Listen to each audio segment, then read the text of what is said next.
So we are discussing the topic perceptional courage.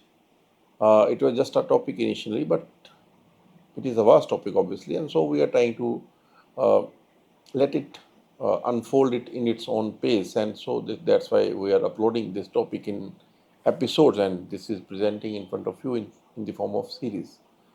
So, keeping in the same pace of the topic, let's try to look at the same thing, the same concept of the perceptual courage from the other side. Because why this topic is very important. Whenever I see someone, I genuinely believe that there is no cognitive problem that we cannot give some time and understand what our texts try to say, what the myths try to say us, what those all the spiritual teachings or the poets, everyone, what they actually try to communicate with us. I genuinely believe that there is no cognitive problem, but the problem is very subtle. The problem is we believe that this could be transformative, this could blast inside our psyche, so our whole identity will be changed. So that we already knew before we actually cognitively accept it, before we actually see it, before we understand it, we already knew it, that this is such a pure form of truth that it can transform my whole identity, it can put my whole life in questions. That's why we don't try to understand what our so-called religious text or spiritual texts or the mythical stories that we weave around to define what human knowing has been able to depict through these stories. So we are pretty much sure that these things are imbibed in our system. But the subtle problem is when you look at Buddha, let's try to look at it in this way. When we look at Buddha, the Gautam Buddha, how we see him? We see him as a peaceful man, we see him as a knowledgeable man, we see him as enlightened being. But can you feel or can you ask yourself how did he manage to stand out of the life that his father was able to give him? He was a king, obviously. We know that he was a prince and of very well established uh, kingdom. It was not a small kingdom, it was very big kingdom of that time. The Shakya dynasty, it was very big dynasty at that time. So he was prince of that kingdom and the only prince he was. So this is obviously a big trouble. So if there were many princes like Gautama of the king, if he has many sons, then the problem would be very easier. But when Gautam Buddha is the only son, capable son, who can handle the kingdom, who should handle the kingdom in many ways, and he is just renouncing it. He is just moving out of the, binding. How how did he handle that? And did we feel ashamed that when we give excuses to ourselves that why we are not doing this, why we are not pursuing the truth, why we are not even we are not even courageous enough to say that we don't care about the spiritual text, we don't care about the truth, we are not even that courageous. We want to show people that we are very, genuine, we are very humble, we are spiritual, we are this, we are that, but we avoid with our all efforts to not indulge in that. So that is the problem. And from my understanding, I see that the perceptual courage is a problem.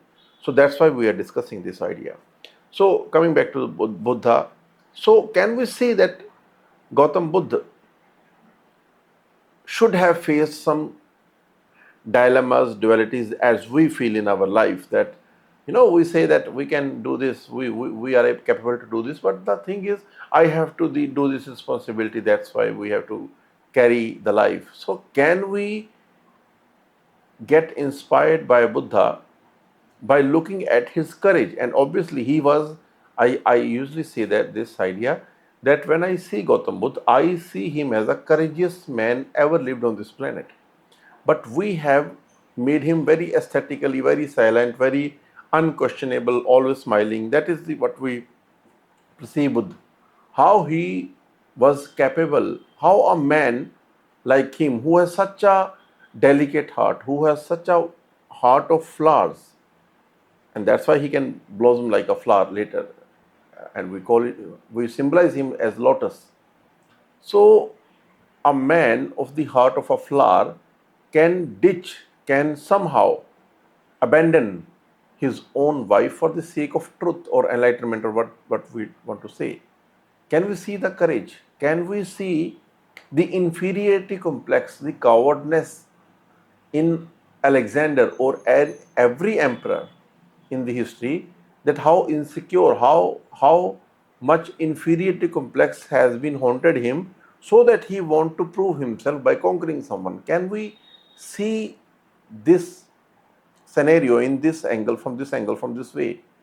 Can we just say that when we enter a gurudwara or temple or maybe church, can you say that we look at truth, we look at the knowledge behind that, or we are fascinated by the architect, the how much gold it has been used there, how much precious paintings are there, and in all the ways we are so much lost that we just see the architect, we see the buildings, we feel more inferior, because we try to relate ourselves with the, oh, our house is very small, this is such a big thing. So we get haunted by the idea. Can we have the courage to visit a temple or gurudwara or church or whatever we the religious place we denote it? Can we look at the person, the idea, the knowledge that supports it? Can we ask ourselves what it takes if we want to merge ourselves into that truly from ideology, not from the dress up, not from the vocabulary. We borrow vocabulary of religiousness. Every religion has a different vocabulary, and when we have to deceive someone, when we have to tell someone that I am religious man, we don't use our normal day-to-day words. We try to use a distinctive vocabulary that is specifically assigned to a religion. This is not truth. This is self-deception in a more cunning way, in a more intelligent way. So, coming back to the point, what perceptional courage is trying to communicate us? What is there in front of us that we don't have the courage to accept and to see? So this is also a question. Do we accept something first, or do we see something first? That's always a question. So in that context, we will try to look at in this topic again, when we want to see that okay, this is what Kabir has. I recently I was reading Kabir, and actually I am aware of this quote. It is very commonly used in my area where I live in the Punjab. But the quote says, "Bhukhe bhagat na kije, le mala apni dijiye." I'm just trying to simplify it. Uh, it says you cannot worship, you cannot be a devotee when you are hungry. So yes, we try to understand it, and we say Kabir is talking about the hunger of the stomach, the hunger of the body. But most of the saints are not obsessed with food like this. They deliberately try to. In India, there is a tradition. Even Guru Nanak said this.